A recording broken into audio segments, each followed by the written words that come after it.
అదే RTV app వార్తల్ని క్షణాల్లో చదివే అవకాశం ఉంటుంది. ఒక న్యూస్ పేపర్, ఒక టెలివిజన్ ఛానల్ మీ చేతుల్లో ఎప్పుడూ ఉంటాయి.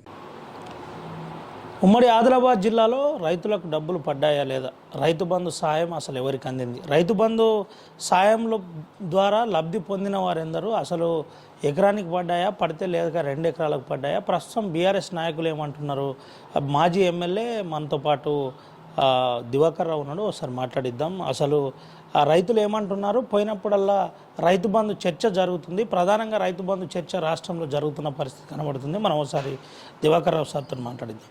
సార్, ఎట్లుంది సార్ పరిస్థితి? రైతు బంధు ఇంకా పడలేదని రైతులు అంటున్నారు, 2 ఎకరాలు 3 ఎకరాలు పడుతున్నాయి. వాస్తవంగా ఏదైతే రైతు బంధు కాంగ్రెస్ పార్టీ ఎన్నికల ముందు ఇచ్చిన వాగ్దానాన్ని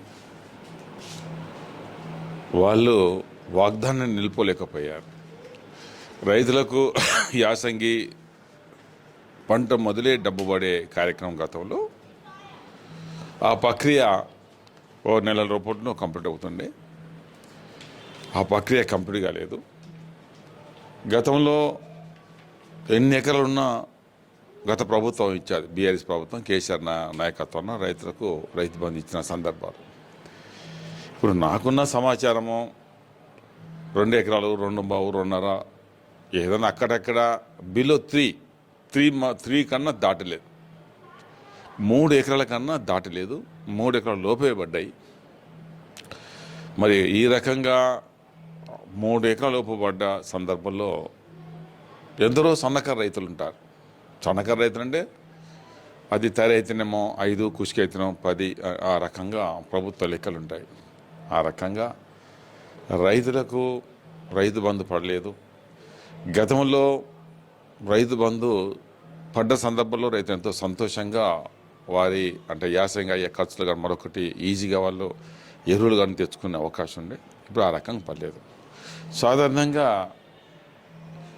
రైతులు కానీ మరొకరు కానీ వారికి నష్టం జరిగినప్పుడు ఏదో కొంత మట్టుకే బయటకు వచ్చే అవకాశం ఉంటుంది. సాధారణంగా మొండివారు ఉంటే ఏం చేస్తారు చెప్పండి?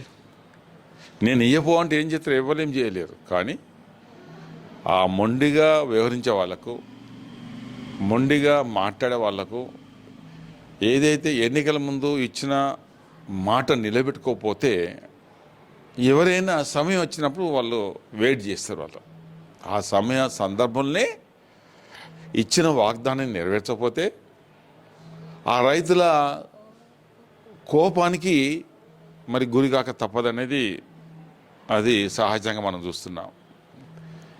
ఈ సందర్భంలో మేమని అంటే రైతులనే మాటల్లా మనం 10 ఇచ్చాం, ఇంకో ఎక్కువ ఇస్తున్నారు. ఎక్కువ ఇవ్వలేకపోయారు, ఎకరానికి 5 ఇవ్వలేకపోయారు. అది కేవలం 2-2.5కి పరిమితం అయ్యారు. ఇది ఎందరో రైతుల్లో ఒక నిరాశ, ఎందరో రైతుల్లో ఒక ఆశ. ఒకదికు ఆశ అట్నే ఆగిపోయింది, నిరాశతోని రైతులు ఉన్నారు. ఏ ప్రభుత్వం అయితే ఎన్నికల ముందు వారి మేనిఫెస్టో ఇస్తారో ఆర్థికంగా ఈ రాష్ట్ర బడ్జెట్ ఎంత ఉంది, ఈ రాష్ట్ర బడ్జెట్లో ఇన్ని మనం ఉచితంగా మన ఇస్తాన్ని మాటిచ్చిన సందర్భంలో ఆర్థిక నిపుణులతోటి సమావేశమై ఎంత మనకు వస్తుంది, ఎంత ఇవ్వగలుగుతామో, ఆర్థికంగా ఇబ్బంది లేకుండా రాష్ట్ర ప్రభుత్వం ఉంటుందా ఉండదా అనేది ఆలోచించుకొని ఆనాడు మనం హామీలు ఇస్తే బాగుంటుండే. వాళ్ళు ఆ రకంగా ఇవ్వకుండా కేవలం ఏదేమైనా మనం ఎన్నికల్లో నెగ్గాలి, ఓట్లు దండుకోవాలి, అమలు కానీ హామీలు ఇచ్చారు, దాన్ని నెరవేర్చలేకపోతున్నారు. ఎవరైనా నాట్ ఓన్లీ ఇలా రైతులు, ప్రతి ఒక్కరు ఒక దేని విషయం మాట్లాడతాం, అన్ని విషయాలు కాదు, ప్రతి ఒక్కరు ఇచ్చిన హామీలు నెరవేర్చకపోతే ప్రజలు ఒక ఆందోళన, ప్రజల వ్యతిరేకత అన్నమాట. అది సహజం, దానిలో ఎవరు కూడా కాదనలేరనే మాట కూడా చెప్పండి. ఇప్పటికీ 10 గ్రామాలు తిరుగుతున్నారు, రైతులతో మాట్లాడుతున్నారు, రైతులు కూడా మీ దగ్గరికి వచ్చి చెబుతున్న పరిస్థితి ఏంటి సార్? అంటే ఈ రైతు బంధు చర్చ వచ్చినప్పుడు ఏ విధంగా రియాక్ట్ అవుతున్నారు రైతులు, ఏంటి పరిస్థితి? ఒక విషయం, సాధారణంగా మేము అప్పుడప్పుడు ఊళ్ళలో పోతున్నాం, కొన్ని సందర్భాల్లో పెళ్ళిళ్ళ సందర్భాల్లో కానీ అక్కడక్కడ కలిసిన సందర్భాలు కానీ కొన్ని మనం ఒకసారి సందర్భంలో ఒక 5-6 గ్రామాలు కూడా పోయిన సందర్భాలు. డెఫినెట్గా వాళ్ళకి ఏముంటుంది, మొండివారికి ఎవరేం చేస్తారు చెప్పండి. మొండివారు ఉంటే, ప్రభుత్వం మొండిగా, మనిషి మొండిగా ఉంటే అంతే వాళ్ళు అనుకుంటారు కానీ వాళ్ళకు ఎన్నో ఆశలు చూపెట్టి నిరాశ చేశారనేది రైతుల్లో భావన ఉంది. చర్చ చాలా బ్రహ్మాండంగా ఉంటుంది. చర్చ అనేది ఇప్పుడు ఎవరికేం తెస్తుంది చెప్పండి. కాశ్మీర్ నుంచి కన్యాకుమారి దాకా ఉంటుంది, అంతే. అట్నే జరుగుతుంది ఎప్పుడైనా.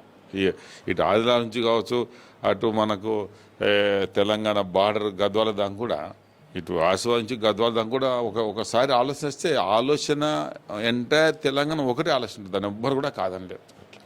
ప్రధానంగా Rythu Bandhu scheme BRS party ప్రతిష్టాత్మకంగా తీసుకుంది. అదే స్కీమ్ ఇప్పుడు పడట్లేదు, రైతులు ఇబ్బంది పడుతున్నారు. ఏం చేయబోతున్నారు రానున్న రోజులలో? బీఆర్ఎస్ పార్టీ నుండి ఈ కాన్స్టిట్యున్సీ ఇన్ఛార్జ్గా మీరు ఏం చేయబోతున్నారు? ఒకటి, ఎవరేం చేసినా మా పార్టీ ఒక నిర్ణయం ఉంటుంది. సాధారణంగా వారు ఎన్నో వాగ్దానాలు చేశారు. ఆ వాగ్దానాలు ప్రజలందరూ కూడా ఈ వాగ్దానాలు ఏదైతే వాళ్ళు వాగ్దానాలు చేసినారో ప్రజలు కూడా దాని మీదనే ఆలోచిస్తున్నారు. కొన్ని సందర్భాలు వాళ్ళు 100 days అన్నారు, 100 రోజులు మొత్తం ఫుల్ఫిల్ చేస్తామన్నారు. 18 తారీఖున మొత్తం ఫుల్ఫిల్ చేస్తామన్నారు. ఇలా 18, 100 రోజులు ఇప్పుడు 65, దాదాపు వెళ్ళాక 70 రోజులు అయింది దాదాపు అయింది.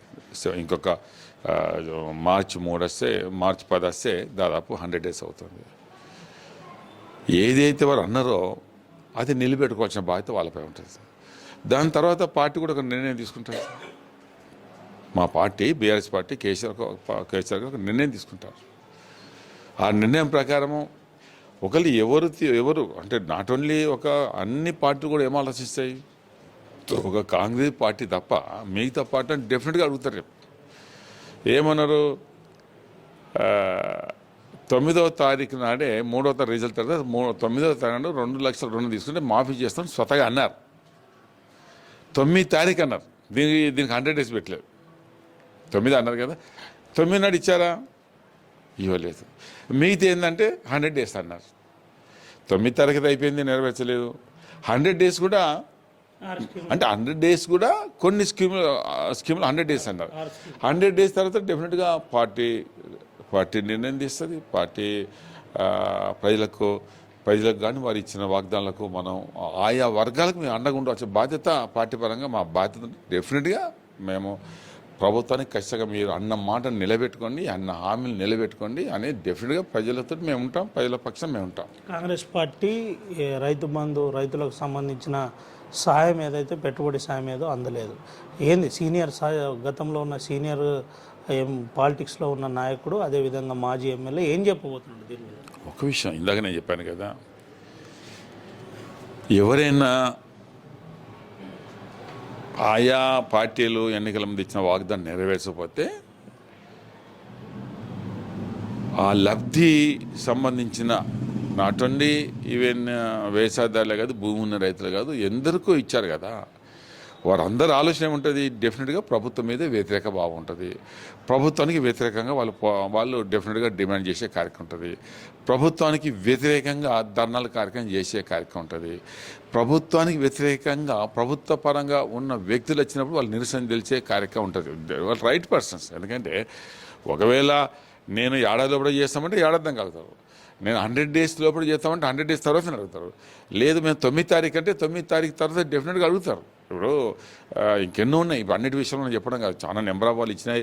6 ఇట్లో 13 ఉన్నాయి, 13 ఇట్లో 400 పైచిలకు, 400 పైచిలకు ఇవన్నీ ఉన్నాయి కదా. అన్నీ కూడా డెఫినెట్గా ప్రజలు అడిగే కార్యక్రమం, యువత అడిగే కార్యక్రమం, తర్వాత చదువుకున్న మహిళా సోదరుమణులు అడిగే కార్యక్రమం డెఫినెట్గా ఎట్టెట్లా వాళ్ళు అన్నారో అట్లట్టనే ఉంటుంది తప్ప మేమేదో తొందరపడి, మేమేదో ఆగమేఘాల మీద, మేమేదో అన్న టైంకు మొదలు మేము మాకు ఒక పద్ధతి ప్రకారం ఉంటాం కాబట్టి పార్టీ కూడా ఒక పద్ధతి ప్రకారం మాట్లాడుతుంది కాబట్టి కేసీఆర్ ఒక పద్ధతి ప్రకారం ఆ పద్ధతిని మేము అవలంబిస్తాం, ప్రజల పక్షాన మేము ఉంటాం.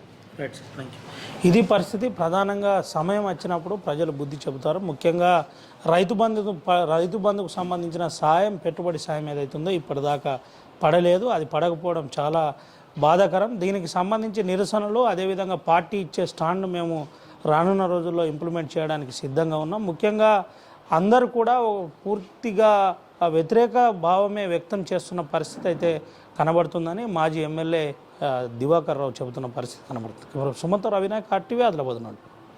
మరిన్ని వీడియోస్ కోసం ఛానల్ ని సబ్స్క్రైబ్ చేయండి, లేటెస్ట్ అప్డేట్స్ కోసం వాట్సాప్ ఛానల్ ని ఫాలో చేయండి అండ్ లింక్ డిస్క్రిప్షన్ లో ఉంది.